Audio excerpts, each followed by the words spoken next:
My name's Gander, and I'm an English artist, and I was born in Chester, which is in the northwest of England. I lived all my childhood in Chester, and I was brought up there, and I lived on a sort of suburban housing estate, which was called Whitton Drive, which was actually a really lovely place to grow up, you know, because it's full of kids, and we all got to play together. It was a very safe environment, and I have fond memories of there. And the installation behind me is actually that landscape where I have these memories of growing up as a kid and socialising there, but covered in a snowscape. I actually used to just sit just there on the grass with friends, and my house was over that side. So it's kind of weird to see, for me, I mean, disregarding the rest of the audience and the visitors to the Biennale, for me it's quite a personal thing. You know, it's kind of a selfish work to make because I really wanted to revisit, like many people do, this memory of my childhood. Inside this landscape, there's a series of other artworks that place there, sculptures and things, and they all relate to this notion of portals or other places, and the sort of travel that we do in our minds through time as well as space into different realms through memory. I remember the first time that I ventured into snow when I was little. I was about 5 or 6, and it was in this landscape. And I remember being struck by the sort of unadulterated perfection of snow. I think when people see snow for the first time, that's really something that is striking. You know, it's phenomenal. The terrain that you see usually is completely gone and equalised. So public and private spaces and boundaries that are usually there are covered by this singularity and this oneness. So it feels like sociologically it's quite a fair, equal, levelling, self-writing experience to be in snow. But I remember venturing out into that landscape. I remember seeing the landscape with no footsteps, and I remember thinking that it was perfect.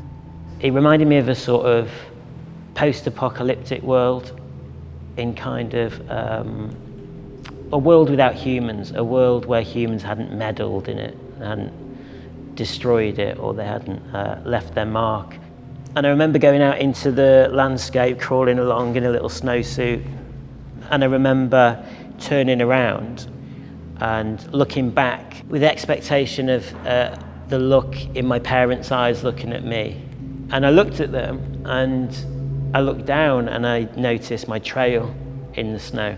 And it struck me as this kind of profound and phenomenal thing, that there was all this perfection in front of me, which was a significant experience, and then I ruined it. I'd left a mark. And the marks that we leave in our lives, they're not always good.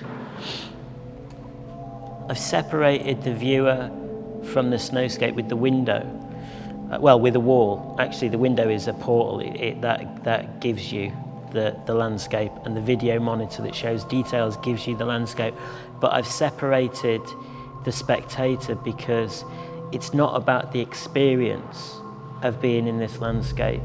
It's about making a catalyst for people to remember that sort of unadulterated perfection, that singularity and that oneness of the first time as a kid you saw snow yourself.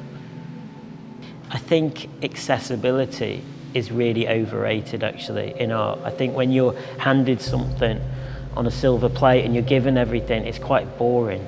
I think the artworks that I think are really good, and the artworks that when I'm on the bus on the way home I think about the most, they're not necessarily the ones I like the most.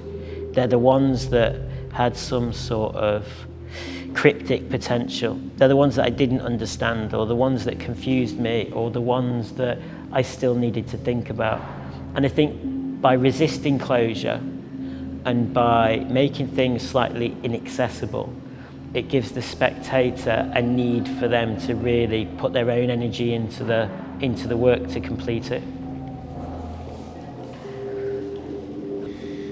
I think there's a big difference between people who are artists and people who make art. There's a significant difference. I don't necessarily think of myself as an artist. That's not part of my identity.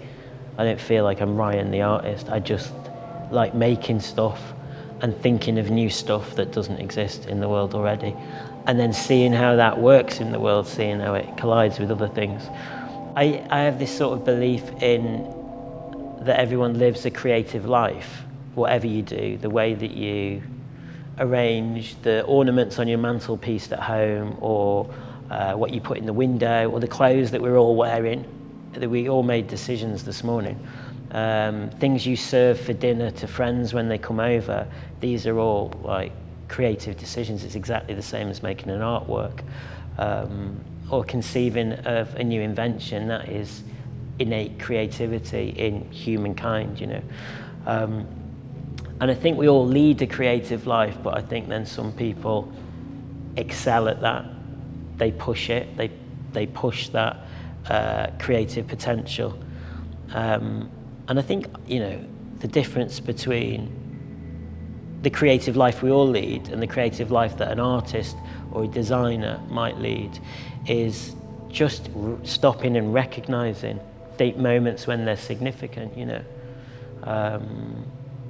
Being able to block out everything else and see something highlighted on its own and recognize that, and everything that affects it and all the effects that it has in the world. Often when I work with children in schools and do projects with kids and that, the kids are the ones who really engage with the work, and they're open, they're free, they don't have the cultural baggage, and they're excited and they're full of ideas. And it's their parents, the ones that are resistant. And it's weird working with children on art projects because it does them some good, but actually the people it does the most good is their parents, because they go home and tell their parents that they've done this art project, and it opens everything up, I think. I saw a really good lecture by a guy called Ken Robinson, who's a educationalist, and he gave an example of he was in a school with a teacher and a kid, and the teacher said to the kids, "We're going to do drawing, you can all draw what you want." The teacher went up to the kid and said, "What are you drawing?" And this little girl said, "I'm drawing God." And the teacher said to the little girl, "Well, that's ridiculous, because nobody knows what God looks like." And the girl said, "You will in a minute." And for me, art education and art in general is condensed in that one example, that one idea, the difference between a closed mind and an open mind. A few of the works that are in the landscape, in the snow landscape, are based around an event that happened with my daughter Olive, I've got two daughters, and the eldest Olive, who's 8, and we live outside London, 2 hours away on the seaside, so we go to the beach a lot. And the kids always collect stones, and she'd collected a bag full of stones, and we counted them, and I said there's enough for an alphabet. And so I drew around them and traced them out, and we put them into a typeface. So one stone, the shape of one stone became the letter A, etc., etc., etc., and made a typeface that you could actually sit at the computer and type, and you'd type in stone symbols. And it was a bit like an early lesson in semiotics and language for her. Because language, essentially, I was trying to explain, is just two people agreeing on something. Like the word something, I know what the word something means, and you know what the word something means, and that's the basis of all language and semiotics and signification. So it was kind of like an early lesson for her. So in this landscape, there's enlarged versions of these pebbles that have been carved by a CNC machine through a 3D scan. So they're made from big lumps of rock, but they've been artificially made smaller, the shape of a natural rock, which is a weird sort of parody when you think about it. But The stone that's at the front is the character A, and then running counterclockwise, there's the letter B, C, D, E. So the whole installation acts as a sort of cryptogram or a key to understanding other parts. And there's a book that I published, which is a republication of the self-help book, How to Win Friends and Influence People, but I typeset it in the stone typeface. So you can only read it with the key.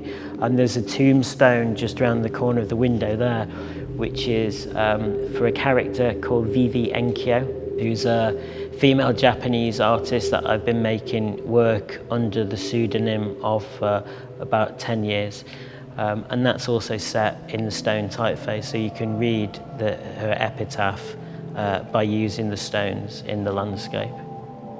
In the landscape, there's a bronze ball cast of an elastic band ball, and around it there is elastic bands that are cast in bronze, and they're a similar shape to the stones as well.